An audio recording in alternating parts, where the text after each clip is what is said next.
Mas, o Vinícius, assim, vamos lá. Alguns contextos devem ser considerados para avaliar se jogou bem ou se não jogou, né? Ah, porque o Galo criou demais. Ah, porque hoje não sei o quê, seu time criou muito, Sampaoli. Ah, hoje foi o melhor isso, melhor aquilo. O Juventude é o time que mais perdeu no campeonato, de novo. O Juventude perdeu mais que o Sport. O Juventude perdeu mais que o Fortaleza. O Juventude perdeu mais do que o Vitória. O Juventude é o time que mais perdeu no campeonato. São 14 derrotas. Então, assim, contextos precisam ser avaliados. Juventude veio aqui para não passar do meio de campo, Thiago. E quando passava, já entregava a bola rapidinho. Então, assim, falar que jogou bem num jogo em que o Galo deu um chute no gol, o goleiro adversário fez uma defesa, sem considerar quem estava do outro lado, para mim beira a loucura. Cirilo, o Juventude não passava um jogo sem tomar gol desde julho. Desde julho. Julho. Nós estamos em outubro amanhã, né? Depois de amanhã. Amanhã já. O Juventude tomou gol em todos os jogos de julho pra cá. A última vez que foi com o Sport Recife, que não machuca ninguém no campeonato. Foi o último jogo que o Juventude ficou sem tomar gols. De lá pra cá, foi vazado em todos os jogos. Menos hoje, né, Cirilo? Pra você ter uma ideia. Então, assim, ô Vinícius, pra mim, pra falar que jogou bem, você tem que olhar pra quem tá do outro lado, assim. E o Galo fez o goleiro adversário fazer uma defesa no jogo, uma defesaça, inclusive. Mas uma defesa no jogo, pô. Sim, foi aquela bola do Rony, que o Rony foi bem, chutou cruzado, e aí méritos totais para o Jandrei. Mas vamos lá, vou repetir aqui o desempenho do Juventude. Como visitante, 1 vitória, agora 2 empates, 9 derrotas. É a pior defesa do campeonato, 46 gols sofridos. Eu esperava jogo fácil aqui? Claro que não. No Campeonato Brasileiro não existe isso. Existe um equilíbrio. Mas eu esperava mais do Atlético, que vinha de um jogo muito bom. E aí eu discordo do Sampaoli e de outros colegas que tenha sido a melhor atuação do Atlético sob o comando do técnico argentino. Para mim, o jogo contra o Mirassol continua sendo melhor. Até porque o Mirassol é muito melhor que o Juventude. O primeiro tempo contra o Mirassol, quando era 11 contra 11, o Atlético conseguiu criar mais do que criou hoje. Então, o nível do adversário tem que ser considerado também para avaliar se o time jogou muito bem ou se jogou mal. Eu não acho que foi uma partida sofrível, né? Não foi a pior partida também do Atlético. Não foi o jogo do Bolívar. Não foi. Aquele foi o pior jogo, sob o comando do Sampaoli, em que o Atlético não criou nada, que o Atlético não conseguiu fazer nada. Hoje, se o Atlético tivesse vencido, não seria nenhum absurdo.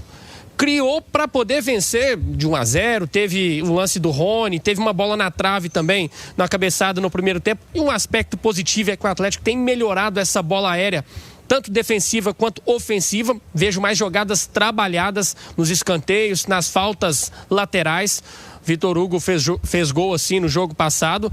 Mas vamos lá, Cirilo, o Atlético não foi bem. Assim, na minha visão, o Atlético jogou abaixo do que eu esperava e jogou abaixo em relação à partida contra o Mirassol. Então, não dá para falar que foi um amasso, que o Atlético deixou o Juventude completamente desconfortável, que foi dominante. Defensivamente sofreu pouco. Lógico, sofreu pouco por méritos do Atlético, mas também porque o Juventude estava satisfeito com esse empate. No segundo tempo, não fazia questão nenhuma de passar do meio de campo. Mas o Atlético esbarrou muito também no erro de decisão. E aí, eu tiro do Sampaoli e coloco a responsabilidade nos jogadores, porque treinador nenhum vai fazer gol, vai dar assistência. O time chega no último terço, trabalhando as jogadas, e aí cabe aos jogadores ter a melhor escolha. E vamos falar a verdade aqui, Cirilo. Aquela loucura de que o Hulk é o reserva, não precisa do Hulk. Vamos parar com isso, né? O jogo seguinte mostra, né? Exatamente. Eu não estou falando aqui que o Hulk está vivendo uma boa fase, eu concordo que ele está mal, mas é mais fácil recuperar o Rony ou o Hulk. Você tem mais esperanças do Hulk ou do Rony? E eu acho que os dois podem ser importantes, eu não estou descartando um ou outro, não. Mas o Hulk, ele te dá muito mais confiança e esperança do que o Rony, por exemplo, que hoje teve várias bolas para poder fazer o gol e não conseguiu. Então, vamos lá, vamos analisar com mais cautela aqui. O Hulk vive o pior momento dele com a camisa do Atlético.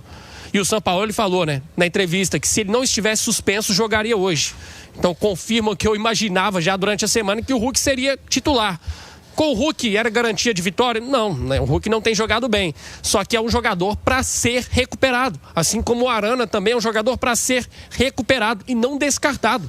Tem que parar com isso. O cara tá vivendo uma fase ruim, então não presta mais. Rescinde, vai embora, não tem que renovar.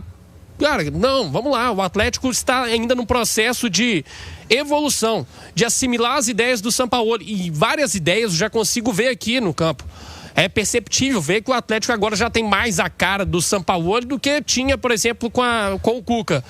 Mas é importante para o Atlético recuperar os seus principais jogadores. Tem alguns que a gente não esperava que estão evoluindo. O Caio Paulista, o Vitor Hugo, o Bernard, para mim, fez mais uma boa partida. É um jogador com outra confiança, mas não dá para descartar as principais peças do elenco como se não prestassem mais. Pois é, você tem que olhar o trabalho do treinador na geração das jogadas, né? Jogadas estão sendo criadas, o Galo está chegando lá, está tendo suas oportunidades e aí vai para a tomada de decisão, né? E ofensivamente, o Atlético tem jogadores que falham muito na tomada de decisão, né? Na hora da conclusão das jogadas, na hora da definição, na hora de um passe para a direita ou para a esquerda, na hora da finalização. Ou na hora de um passe a mais, muita gente ofensivamente pensa pouco, né? E isso prejudica justamente nessa tomada de decisão. Muita corrida errada, muito erro técnico, muita tomada de decisão errada, e isso prejudica num dia que se empata por 0-0 com o time que mais perdeu no campeonato, né? Então, vejamos. Aí o treinador, infelizmente, acho que não consegue resolver, não. O cara dominar uma bola de canela, o treinador não consegue resolver.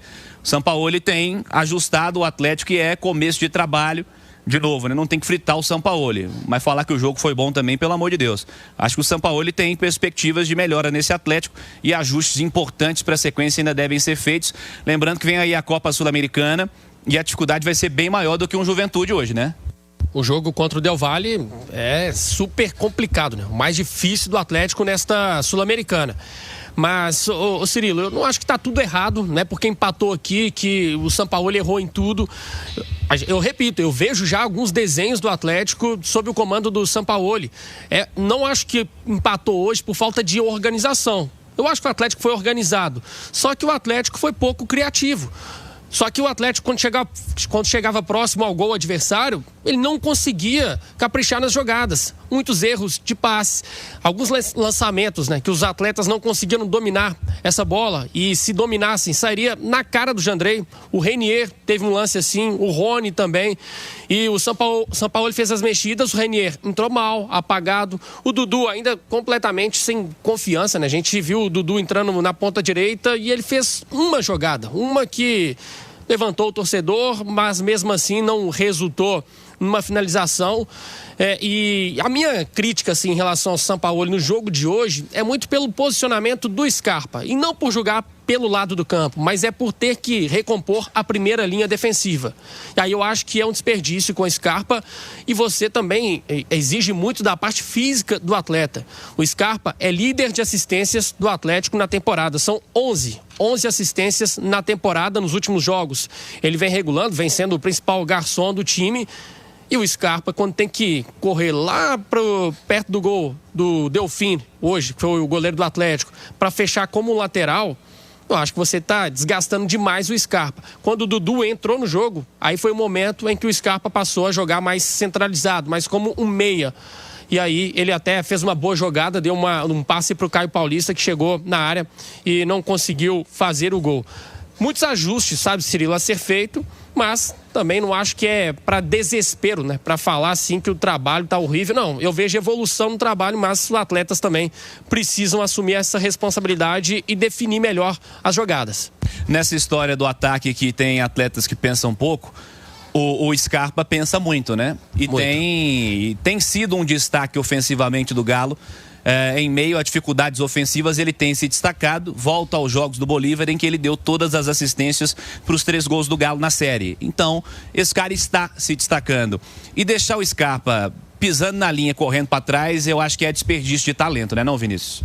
Principalmente o fato de ter que correr muito para trás. É lógico que todos os jogadores, eles têm obrigações defensivas, ninguém vai ficar parado ali, todo mundo tem que marcar, é o que o futebol hoje exige, mas não precisa fechar uma linha de 5 para o Scarpa ser o lateral. O Scarpa, ele atuando pelos lados, pelo lado direito, como foi hoje, tem um ponto positivo que ele pega essa bola e geralmente consegue descolar um cruzamento ou tentar uma finalização, mas é pouco, né? Eu acho que o Scarpa, se ele jogar mais próximo do gol, mais próximo dos atacantes, ele leva melhor. Você falou sobre quem pensa o jogo. O Bernard é outro. O Bernard não é um jogador de correria mais. O Bernard, o Sampaoli até falou na coletiva que ele encontrou no Bernard um camisa 10 que ele não tinha, em termos de função. E eu acredito que o Bernard tende a evoluir ainda mais, à medida que for ganhando confiança. É um ponto positivo também para a gente analisar, né? Nesse meio, no copo meio cheio, é mais uma boa partida do Bernard. Nos momentos em que ele encostou no Scarpa, no primeiro tempo, saiu coisa boa, saiu jogada boa, porque são dois jogadores que pensam e são inteligentes.